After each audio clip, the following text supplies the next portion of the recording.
Today's video I'm going to teach you how to pray in Ogoni language, how to say a simple prayer in Ogoni language, in Kana language, prayer of acknowledgement, telling God thank you for you to see another day. So listen. Ili te lo aliri bunyo. Mdo aya, mdo amama, nebe ko ndale ye pialuba ada yani samu birade ni yama. Ana lebe ko nda lele dogo, alebe ko nda dance agba ton lo ena do ko mde dum esa umyani yama. Ana lebe ko nda dance agba ton lo nage ena do ko mde ye pialuba le dum sa umyani yama.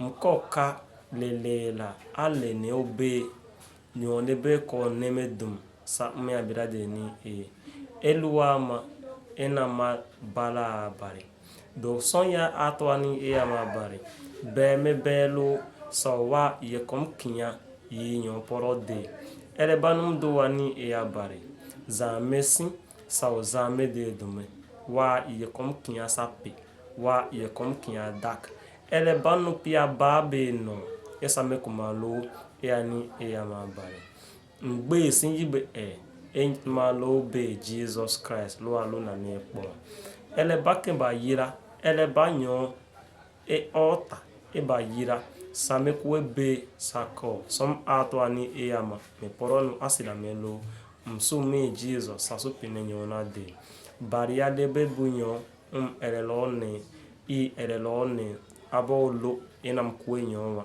msuna dum sa su yele kemba bari be me belo so bola me le ba boba suden ba me le nyo wa bari so wa ye kom dak wa ye kom lu fa wa ye kom lu mom abunyo wo ya ma bari to ga me de elum tenyo sa do kondam de ye pialo ba yi obo emene ebu pad me de elwa manam bala temalo ebe Jesus Christ olo wi salo amen.